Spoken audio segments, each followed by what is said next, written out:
Up to 100,000 people have marched near the capital of Bahrain to demand urgent political reform. This footage, we've not been able to independently verify it though, shows one of the biggest demonstrations in the kingdom since an uprising was crushed there a year ago. It saw women and men marching along opposite sides of a highway near Manama, demanding bigger steps towards democracy as well as the release of prisoners. Let's cross now to Bahrain, where we're joined by Khalil Al-Marzooq, a former MP there, who was one of the organisers of the march. What happened today, and what did it achieve, do you feel? Today there was an unprecedented march in Bahrain history with hundreds of thousands of people marching to call for democracy and saying that despite the whole of repression that happened during the last year, with the witnesses of international community, especially after what's so-called the Basuni report, that we are not retreating and we are not going home before we achieve the single demand that the people will be the source of all power. We have to end this repressive and dictatorial government that was there for 40 years.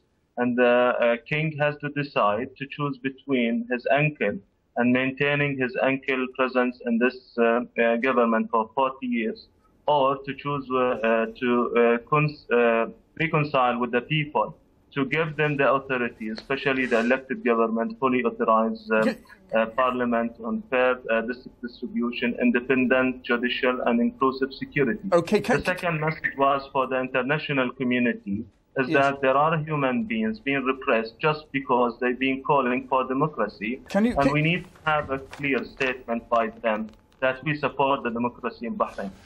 We're seeing pictures at the moment of what appears to be the demonstrations today.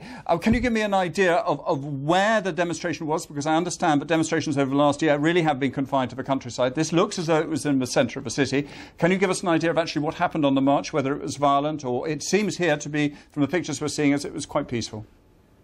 It's very peaceful. The people who are looking after the demonstration have managed a very great job to maintain the demonstration to be peaceful. And the Bahraini people are peaceful. What happened from violence, and even if you look at the Basuni report, it is mainly the authorities, the security authorities, which repress people and kill people and attack people. And this caused the problem of violence in Bahrain.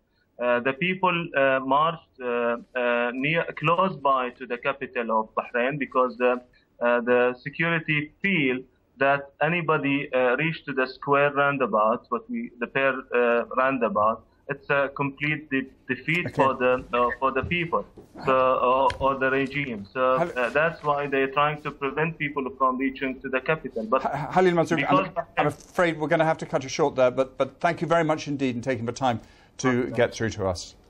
BBC World News.